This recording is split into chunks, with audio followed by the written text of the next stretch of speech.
Okay, so you're probably thinking as listeners, like, why would I? This is not an enemy. Like, there's no reason to make a Couatl an enemy, right? Yeah. So we're gonna get into some fun facts about them and how those fun facts and everything else we've talked about Can be used. Actually used, and not just as the wise Eastern dragon at the bottom of the cave, but also as an adversary, because they do fight in a very unique way, and it would be cool to actually fight them.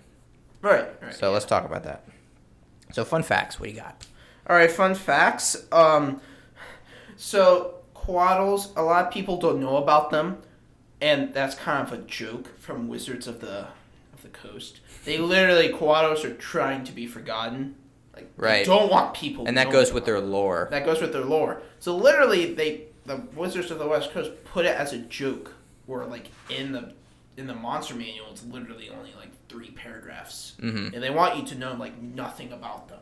Yeah. Literally. So, it's pretty cool. I thought that was a really cool touch. Like, they don't really want you to be Couatls. Yeah, the ancient gods. So since we're in the fun facts section, so there's a couple legends, I guess, of how they came to be in existence. And again, it's like forgotten knowledge. So these are just like ideas, or like one of them might be right. This is what the Couatls remember. What is? So like the main lore or their origins is that before universe or time, there was these 2 snakes. Yeah. One was they were basically winged, big Couatls. One was actually wingless. It was a typical snake. I forget his name. Something. Was it the evil one or the good one? It was the evil one. Okay. The good one was a Couatl, and this is where Couatls came to be. So basically, they're all about law. One's good, one's bad. So they made a ring, kind of like Jormungandr eating its own tail. So they ate each other's tail. It's a yin and yang situation. Kind of yin and yang. Yeah. But like over time, they're like, yeah, we kind of want to do our own thing. We're kind of bored being stuck in law. So they. Well, okay. I don't know if it was just them being bored, but it was that one was evil and one was good, and so they were fighting. They were basically pulling against each other, and like, no, we need to go more towards the good, or we need to go more towards the bad. Right. And by doing that, they tore each other apart. They tore each other apart, and they were these 2 beings of law. Like, they were like the gods of being lawful. And then when they tore themselves apart, they basically created chaos, because it's like the opposite of them. Right. Yeah. So that's kind of interesting. Yeah, it's kind of cool. And where Couatls came to be, when the light one, the good one, the back of her tail got bitten off. Right. And droplets of her blood, when it hit the ground or anywhere, when it hit something. Yeah, it got sprayed over the plains. Yeah, when it got sprayed over the plains, each droplet became a Couatl. Yeah. And Couatls actually don't have like forked tongues or like snake eyes. They've got a really human big tongue. fangs. Because the evil snake had the forked tongue and the fangs of a typical snake. So Couatls are supposed to be like good looking. They're actually not supposed to be looking like snakes. They're nice snakes. Yeah, but like when I mean, there's snakes that don't have forked tongues. They don't. Yeah. Yeah, so like they're supposed to not look like snakes. I wonder how they like their bodies smell, but their face probably smelling like freaking flowers. Oh, they see it. That's right. They see smell. Yeah, so they're like yeah. So anyway, yeah, that's a good fun fact there. Yeah, honestly, I had fun facts ready to say, but we kind of went through them naturally. So I guess to emphasize, they are inspired by the Quetzalcoatl, which is a Mexican dragon god. Yep. And it's about learning, so that's why they're super smart in D&D. Yes. Yes. Yeah, we should be the Couatl bros, because we're teaching. No, you're right. Yeah. What am I even saying? Owlbears are perfection. All right, another fun fact. Yeah. We already said this. They love meat. They're meat eaters. Yeah, love meat. We said that. No vegetarians for Couatls. They will look at you and like, ew. Oh, right. I love meat. So this is a fun fact you did mention, but not in the combat strategies. I don't know why we didn't say it. They can see in the future by like 20 seconds. Yeah. So, I mean, that's quite OP. Yeah, so they're kind of like, oh, so the wizards go cast fireball, the barbarians go yell at me and try to swing his axe, the fighters go try to look cool like a samurai and try and deflect my tongue. I'll just do everything the opposite and go in the opposite direction. Then they all do their stuff, but the Couatl can't like phase shift and, like disappears and reappears. The Couatl actually looks in the future. It's like, all right, so he's going to say this. He waits until time catches up. Yeah. And then he's like, they just have time to mentally prepare. Yeah. So. Basically. Yeah, so pretty cool. Okay, the last fun fact I have is actually kind of an idea. So unless you have any, we can just go. I straight. have no more fun facts. Okay, so yeah, the idea is a pretty simple one. But I just thought it was interesting. They can affect dreams, right? And they can also poison you to make you unconscious. They can poison your dreams. Well, I was thinking that you could just pair those two. Like you put someone unconscious and then give them a dream. That's kind of Yeah, cool. I mean, and affect their dream. Or if they're not sleeping well, you can poison them in their dreams.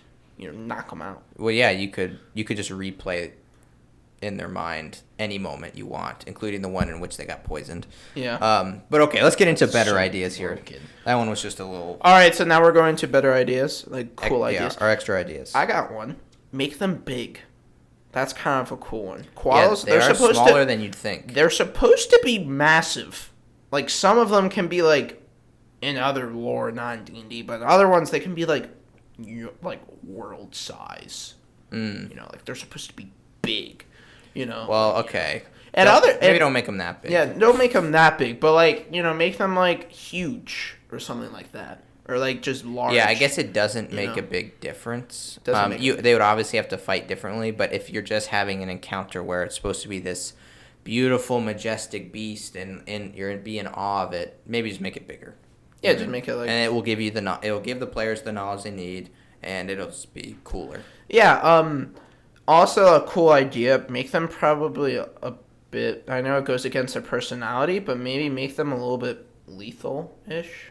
Not like lethal, like you're dead, but like a major support creature. Well, kind of like okay. if you're under him or something, you're like invisible, or like you get magical effects when you're near him if he wants to give it to you. Like he'll just chill in the back while you're fighting something evil. He's like, yeah. Well, wait, what's the point of making? I think they're a little OP enough, aren't they? Well, they are, but like just make them cooler, because like they can't, like, they help with their knowledge, but like if push comes to shove, like they're not gonna beat like the red dragon or like Well, yeah, but that's like if it's world ending, Couatls they're not gonna. But I think you're trying to make them something they're not. I mean, they're. Well, no, like make them like supportive, like they like just since they're so magical and since they're before the gods, make them like, like if they have an aura of like you're like stronger when you're near them. If you're okay. I mean, something cool like that. But I mean, you don't sure. have to though. I kind of always take issue with changing rules like that, just because I think It's a little bit of a homebrew. there's there's reasons rules are set, and so like Couatl, like there's a hierarchy of things, right? And Couatls aren't meant to be very high on it. You know what I mean? They're still like divine or celestial or whatever, but they're on the lower rung. You know what I mean? They're CR4, and that's their purpose. If you want something stronger, find something stronger and use that. You know what I mean? Because why change it? Right. But plus, there is, so this is one way. So I want to go into a couple ways you could actually encounter a Couatl. First one is Couatls would make an amazing adversary for if you're playing an evil campaign. That would be kind of fun. Yeah, if you're all villains and you're all evil characters and you need like quote unquote villains, Couatl. Yeah, boom. It's like boom, there's a Couatl. So those are less common, but if you ever did want to play one, there you go. This seems like it could be the most natural way of incorporating a Couatl and the most realistic because they are so rare, and that is mages or whatever and magic users can cast summon monsters or summon monster depending on the level, and you can summon a Couatl. So if you want them to fight a Couatl, if you want your PCs to fight a Couatl, have some mage summon one and command it to fight them. But why would it fight them though? The spell includes you're allowed to command it.